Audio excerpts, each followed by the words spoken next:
Ano? O ngayon ho, mga kababayan, dumito ho tayo. Nako po. Dito muna ho tayo mga boss chipamo, sir. Nako, eto si Torre. Di ba? Tatlong belt na yan. Sino po, mga kababayan, ang gusto ninyong sumunod na belt ni General Torre? Ano po? Ano to? Ano ba tawag na? Ano ba pwedeng tawag natin dito? Si Manny Pacquiao po, Mexicutioner no? Si General Torre, ano po kaya? Taga Davao Sioner o kayo i-komento nyo diyan sa comment section kung ano yung pwede ninyong ipangalan dito kay General Torre, no? Si Pacquiao kasi si Senator Manny Pacquiao, mga bossing, Mexicutioner tinawag siya noon dati. Eto, DDS-tioner, pangit naman. Taga-tuhog ng DDS. Yan, tatlo na po. Una, di ba? Inumpisahan sila, mga kababayan, kay Buloyski. Pinagtiyagaan ni General Torre yan, mga bossing. Sabi ni Salter, DDS, Minator. The Cleaner. Sabi ni Rene Manibale, The Cleaner. Sabi naman nung iba, The Jailer o The Punisher. Sabi ni JJ Bar. Di ba? Hindi, di mo mga DDSO, galit na galit po kay General Torre, mga kababayan. Sasabihin pa nung iba, ganito na lang ba ang gagawin ng ating bayan? Eto, kalamidad, baha. Naku po. Yung hamon ni Baste Duterte na peace fight, na suntukan, no? Ginawang positibo ni General Torre para magkaroon naman ng positibong saysay. Di ba, Neng Gigi? Para magkaroon ng positibong saysay ho, mga kababayan. Biruin nyo, tingnan nyo, ang laki po ng nalikom. Di ba? Ang laki po ng nalikom, mga kababayan, nung Torre Duterte, mga bossing. Di ba? At yung pong mga yon, yung mga nakolektang mga bigas, yung mga nakolektang mga cash o donations mga boss, mapupunta po yun sa mga nasa lanta po ng bagyo. Di ba? Pero, syempre, idol po nila, mga kababayan, yung mga DDS, idol po nila, yung mga Duterte. Kaya po, talagang galit pa din sila. Pilit nilang itinutwist na ganito, kesyo daw papansin lang si General Torre. Tingin nyo ho, kung kumasa si Baste Duterte doon, tingin nyo yan ang gagawin nila?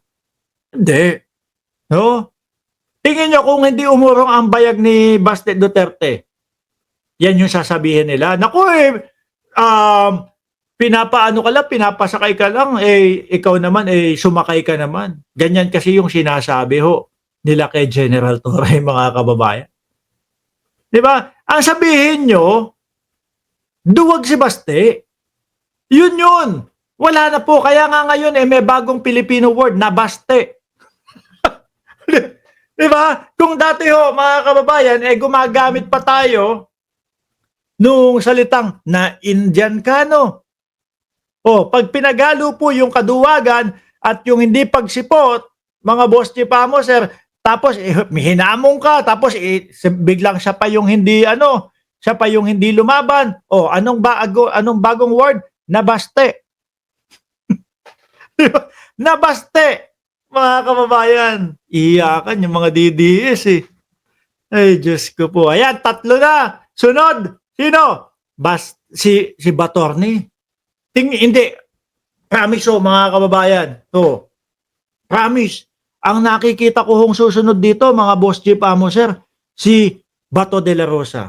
Ayan unti-unti pong naririnig na naman natin yung ICC. Di ba? Unti-unti na naman po nating naririnig na may warrant to pares ang ICC. At mismo mga kababayan, galing po mismo kay Senator Bato de la Rosa na nandito na po ang ICC ulit, no? At mayroong mga kinakausap na pulis yung ICC. At pihado ho ako, naniniwala po ako na totoo yung sinasabi ni Bato de la Rosa na yung mga kausap na pulis po ay yung mga PNP chief na sabit, na sinasabi na kasama ng mga ICC. Pero ang hindi lang po ako naniniwala kay Batorni, mga bossing, yung pinipilit daw po yung mga PNP chief o yung mga pulis na yon. Pinipilit yung mga pulis para tumestigo laban sa akin. Hindi ako naniniwala doon.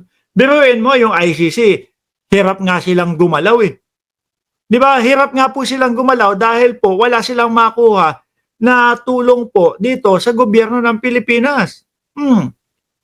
Kapag gumagalaw ho sila, mga bossing, panay ho patago. Tapos yung mga kapulisan, sasabihin ni Batorni, pinipilit sila para tumestigo laban sa akin. O, papaniwalaan nyo po ba yun? Hirap.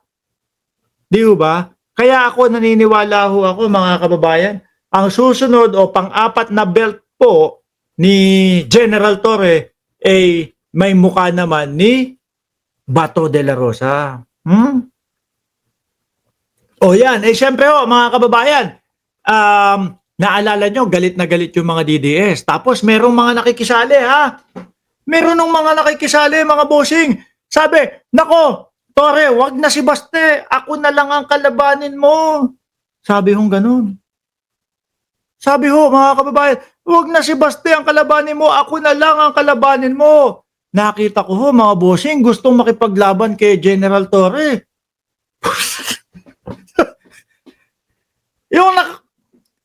yung sabi ng mga DDS, General, pakibaba na po. Amoy basura na daw, sabi. Kasi nakagano ba, nakataas yung kamay ni General Torre. Sabi nila, General, pakibaba na po. No? Sabi ko, parang ang linis-linis naman tingnan ni General kung sakali. Di ba? Parang pantay naman ho ang kulay, mga kababayan. Pantay naman yung kulay ng kilikili ni General Torre. Hindi mo nga maiisip na mabaho, na may amoy. Di ba ang gustong lumaban, mga kababayan. Sandali. Yung gustong lumaban, mga bossing, ayan, nagpapakita ho ng tikas, mga boss chief amo sir, ang daming bigas na bit-bit. Tatlong mga bossing, ipopokus ko doon sa bigas, ha. 3 bigas. 2 dito, 50 kilos ho yan. Malakas ho ito, mga kababayan.